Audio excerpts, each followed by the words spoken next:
Parmi les mécanismes de lutte, il y a bien sûr le vaccin, cela a été dit.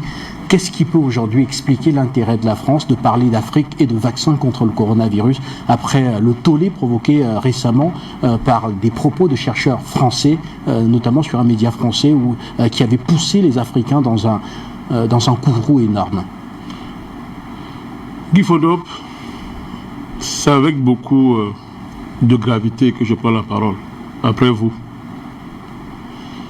Dès le déclenchement du Covid-19, j'étais à Conakry, vous vous souvenez?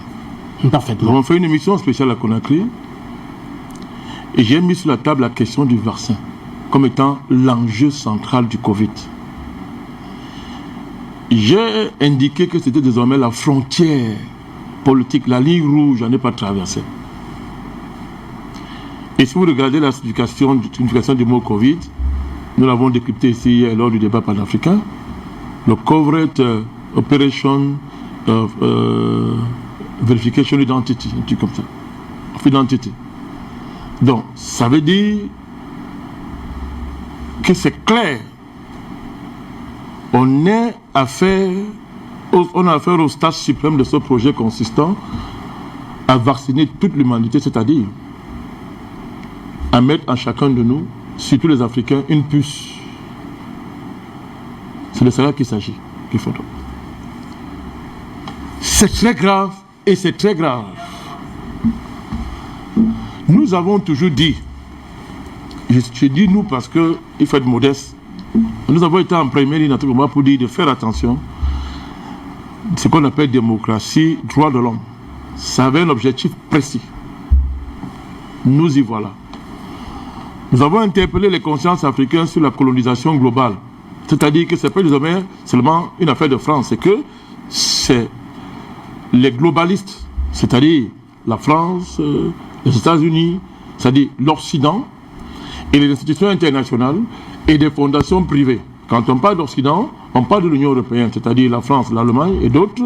On parle de l'Angleterre, on parle des États-Unis, mais on parle du FMI, de la Banque mondiale, de l'ONU, de l'OMS et des fondations privées. C'est ce que Macron vient de vous dire. Et ils vous disent que la santé est désormais un bien public. Ça peut encore se comprendre. Mais on fait un pas, on vous dit, on va imposer un vaccin en Afrique. Deux choses. C'est quoi la santé? La santé, c'est quoi? La santé, c'est quoi? Est-ce que la santé des Africains, c'est la même chose que la santé des Français? Le Covid démontre le contraire. Est-ce que la santé des Africains, c'est la même santé avec les Américains? Le Covid démontre le contraire. C'est la même santé avec les Anglais? Le Covid démontre le contraire.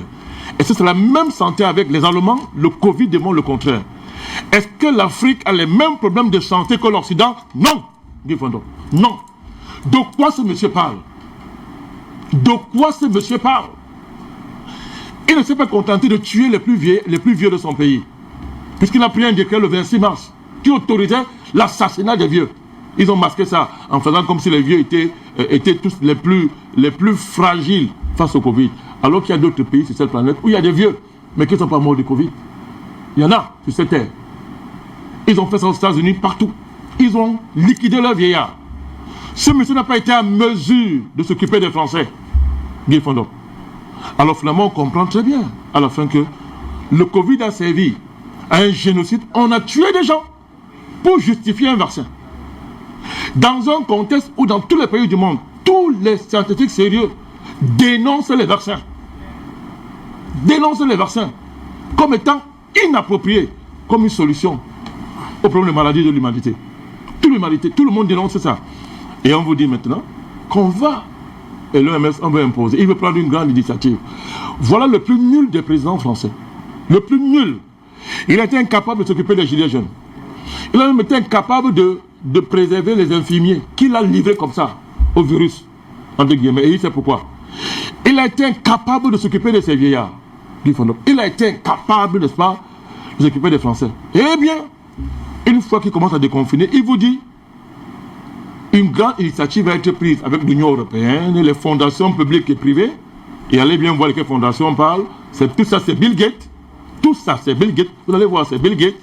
Eh bien, une grande initiative va être prise, n'est-ce pas, pour imposer un vaccin en Afrique. Mais Guy Fodop, c'est une déclaration de guerre.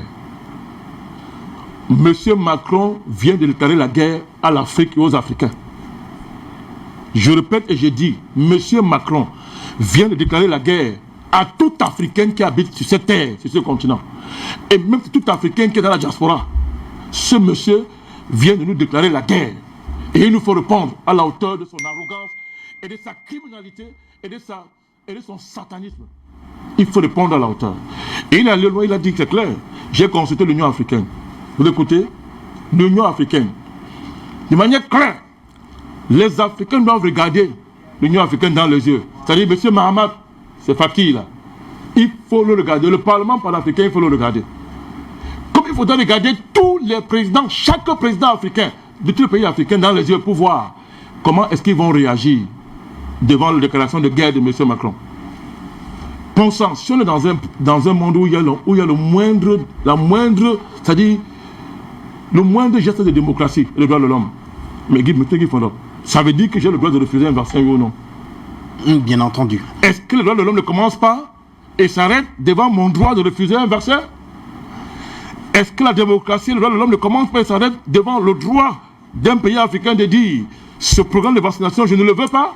D'autant plus que tous les antécédents démontrent qu'on a affaire à un programme de diminution de la population de la Terre, d'infertilisation de nos femmes et de destruction de l'être humain pour en faire un robot avec l'intelligence artificielle. C'est-à-dire que la puce va remplacer ton cerveau. C'est de cela qu'il s'agit. À partir du serveur central où il sera modulé. C'est de cela qu'il s'agit. Mon cher Guy Fondop, est-ce qu'on peut accepter ça? Nous sommes arrivés au plus grand défi de notre histoire, mon cher Guy Fondop. On a tourné. Nous avons été en première ligne. Comme depuis que je suis rentré de Conakry, je suis en première ligne. Et ma cible, c'est justement ce vaccin. Hier encore, c'était le vaccin. Au débat panafricain. Samedi, nous avons fait une sortie sur Facebook. C'était la question du vaccin. Parce que l'enjeu, il est là, mon cher. D'où sont ces messieurs pour dire qui veut s'occuper de l'Afrique, que la santé, c'est un bien public. La santé, c'est le seul bien public. Pourquoi l'argent n'est pas un bien public mondial? Mais tout le monde a besoin d'argent. Et c'est même vital. Pourquoi l'argent n'est pas un bien public mondial qu'on va distribuer à tout le monde cadeau? Pourquoi le travail n'est pas un bien public mondial, Guy Fondop? Pourquoi le logement n'est pas un bien public mondial? Pourquoi la vraie écologie, pas ce que font les Français et les puissances occidentales, qui se servent du masque écologique pour continuer à perpétuer leurs crimes? Pourquoi ce n'est pas un bien public, M. Guy Fondop? Pourquoi? Donc, nous sommes là, je répète et je dis, devant une déclaration de guerre. Et c'est ça qui va déterminer désormais en Afrique qui fait la politique et qui ne la fait pas.